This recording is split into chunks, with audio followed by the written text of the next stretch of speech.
Hoy más que nunca, sí, cuando estés desorientado, piensa en mí. Cuando estés de cara al cielo, piensa en mí. Piensa en mí, porque en definitiva, yo, cuando estoy mal, cuando necesito a alguien, sí, pienso en ti. Qué mejor manera para empezar este 2017 que construir lo que hablamos ya con él, con quien va a salir al aire. Construir un nosotros.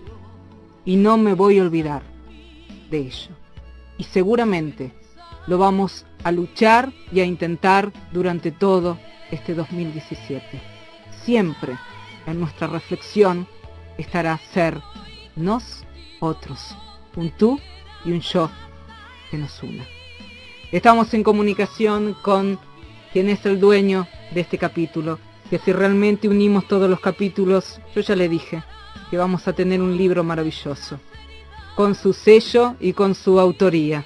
Y si hablamos de sello y autoría, estamos hablando del diputado por la ciudad de Buenos Aires, presidente del Instituto Diálogo Interreligioso.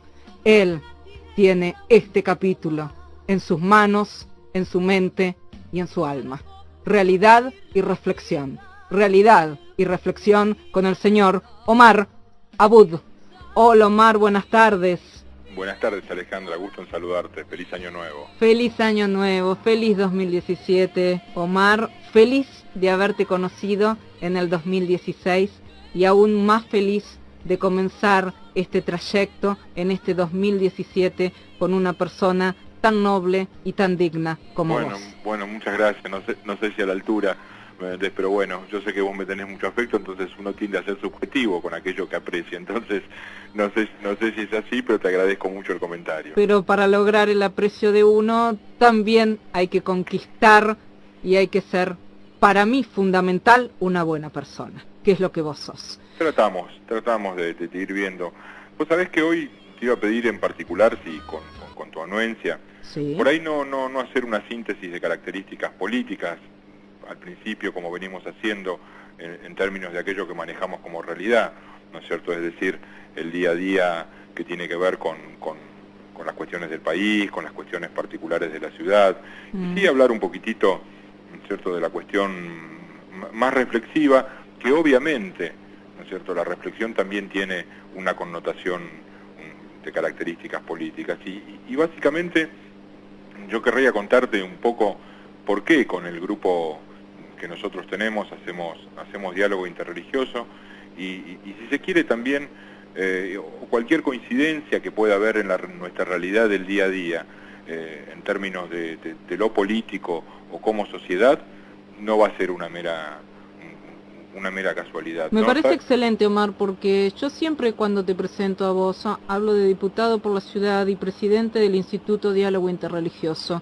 Y hay algo que no habíamos hablado de ese tema, de Instituto Diálogo Interreligioso, con una palabra tan importante en el medio como lo es diálogo. Bueno, correcto, porque nosotros en el día a día encontramos más gente dispuesta a hablar de diálogo que a dialogar. Es verdad. ¿No es cierto? O sea, el diálogo, cuando vos te sentás en esa mesa, vos tenés que sentarte con algunas condiciones, y ninguna condición a la vez. Ningún condicionamiento y algunas condiciones que son de características internas. La primera es ver la posibilidad de ver de alguna manera modificada tu perspectiva de la realidad en la medida de que vos comprendés al otro. Y también entender que entre diálogo y diálogo, o en la propiedad de un diálogo que se establece, también hay silencios. Es cierto. Entonces, encontramos mucha más gente dispuesta a decir, bueno, nosotros queremos dialogar, y en definitiva lo que quieren hacer es monologar e imponer una posición. Vos sabés que una de las características del diálogo interreligioso es muchas veces no hablar necesariamente de religión, porque el espacio de lo religioso o el espacio de la religión en sí tiene pautas, principios y métodos que tienen que ver con el interior de la persona, es decir, cómo la persona se remite al ámbito de lo sagrado. Y el ámbito de lo sagrado es algo muy particular, muy personal, algo que tiene que ver con nuestra propia esencia, con nuestra situación, si se quiere, en la vía postrera. y básicamente en la pregunta, ¿cómo es la divinidad? O ¿cómo es Dios? Entonces, cada uno, particularmente, incluso para personas que practican la misma religión que otras, esa realidad puede ser diferente, ¿no es cierto? Es lo mismo que tratásemos de comparar dos personas cuánto amor le han tenido a su mamá. Eso es algo bastante íntimo, bastante particular. Entonces el diálogo interreligioso no reviste características teologales, porque si yo creo en Dios con este formato, y el que dialoga conmigo, mi interlocutor, ¿no es cierto?, cree en otro formato, las posibilidades de dialogar son pocas en términos de llegar a acuerdos. Entendemos la idea del diálogo como llegar a puntos de acuerdo y puntos de equilibrio. Bien. Entonces hay intercambio de información.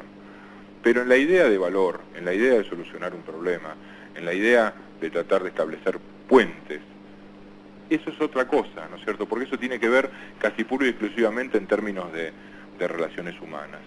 Y cómo vemos de lado a lado que se van cambiando las cosas, ¿no? Cómo a veces las religiones tienen la madurez suficiente, ¿no es cierto? Esto lo hemos visto en la actitud de muchos líderes religiosos durante el año 2016, 2015, sí, 2014 y 2013, encabezados en la figura de Francisco y otra cantidad de líderes mundiales, dispuestos a sentarse en una mesa y a generar ámbitos de diálogo para generar justamente mejor convivencia o mejor coexistencia, y no necesariamente tolerancia, porque ¿sabés qué? Nosotros utilizamos mucho la palabra tolerancia cuando nos referimos a estos temas, pero no hay que olvidar algo, la tolerancia siempre es ejercida desde el poder. Yo tolero desde un punto hasta un punto. Es cierto. Y eso no es diálogo específicamente. Entonces, diálogo es una actitud humana, una actitud generosa, una actitud que trata de liberarte de ser vos el centro del mundo para empezar justamente a compartir. Y a veces nosotros vemos que en términos políticos se generan justamente lo contrario, religiones políticas. Es cierto. ¿No es cierto? Es decir, la repetición o la postulación de una especie de dogma que tendría que tener un origen de características racionales, transformado casi en una verdad absoluta en lo que llamamos lo políticamente correcto, que no deja demasiado espacio ni al diálogo ni a la discusión. Establece la corrección como si fuese su ámbito de existencia una verdad irrefutable y absoluta. Y es ahí, ¿no es cierto?, es ahí donde se empiezan a producir las grietas, ¿no es cierto? ¿Por qué? Porque cuando alguien, en términos intransigentes, se aferra a un tipo de preposición en un campo que debería ser racional, que tiene como búsqueda la idea de bien común, ¿no es cierto?, una visión de comunidad, una visión de sociedad, se aferra de la misma manera que se aferra a un principio religioso, dejando de lado la racionalidad que implica, produce una grieta, y él mismo la está produciendo. De la misma manera que aquel que sostiene o que dice que la gente está perdida, así en términos generales. Cuando alguien dice que la gente está perdida, en general es él quien perdió, ¿no es cierto?, a la gente, porque la cuestión que tiene que ver con trabajar por bien común, ¿no es cierto?, la cuestión que tiene que ver con la cuestión de trabajar con compromiso es algo irrenunciable, ¿no es cierto?, en el sentido que es propio de la característica humana. Entonces me parece que de alguna manera, ¿no es cierto?, las grietas se tienden con puentes, o sea, se juntan con puentes. La cuestión de empezar a dialogar, de hacer una sociedad menos intransigente, menos violenta, porque el principio es enunciativo en cuanto a la grieta, por ahí es una discusión de estas que no tienen solución, o que son sofismas, y muchas veces el segundo paso termina en violencia. Entonces me parece que en la aspiración de construir una sociedad mejor, todos tenemos que plantearnos un punto de reflexión. Te soy sincera, de reflexión importante. Omar, quiero un capítulo 2 de este diálogo. ¿Y sabes qué hice hoy? A diferencia de en otros momentos hacerte preguntas, me quedé escuchando. Hola, Ale. Sí. Te escucho un poquitito, me parece entrecortado. A ver ahora. Si me repetís la pregunta. Omar, no, a diferencia de otros programas, que hoy me quedé escuchándote.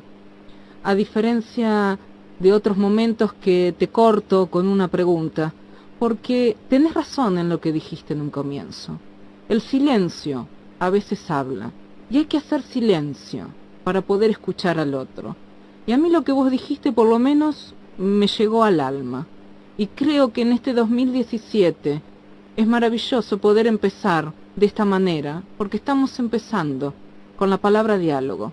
Y la palabra diálogo, que tiene que ver con tender puentes que tiene que ver con tender lazos, y con lo que vos dijiste, de dejar de estar agrietados, que tiene que ver más con fanatismos, y tiene que ver más con cuestiones que llevan también el fanatismo a la violencia y a otros hechos, y que no es lo mismo diálogo que tolerancia.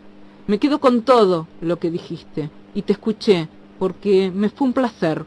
Por eso que te voy a proponer un diálogo 2. Me debe haber escuchado mal en el cierre, pero le estaba diciendo que realmente es un placer quedarme escuchando estas palabras, y que le voy a proponer un diálogo 2 a este momento, porque fue maravilloso, fue tocar el alma. Hoy estoy con la palabra maravilla, porque hay cosas que me maravillan. La esencia me maravilla. Cuando encuentro personas con esencia, me siento maravillada. Y cuando llego o llegan a mi corazón, también me siento maravillada. Esto es lo que logró y lo que siempre logra con este segmento, Realidad y Reflexión, Omar Abud. Un placer. Por eso les digo a todos ustedes que estuvimos en comunicación con él, diputado por la ciudad de Buenos Aires, presidente del Instituto Diálogo Interreligioso, un verdadero brindis para este 1 de enero, que no es fácil, y estamos teniendo a todos nuestros referentes. ¿Qué programa? No hemos parado desde que iniciamos, porque esto te mereces, y te aclaro que en este 2017 no nos va a parar nadie. Este 2017 vamos a ir con todo, porque esa fuerza nos la das vos. Así que piensa en mí, porque en definitiva, para yo estar viva, pienso en ti.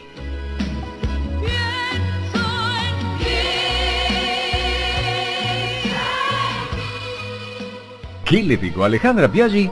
Sos vos.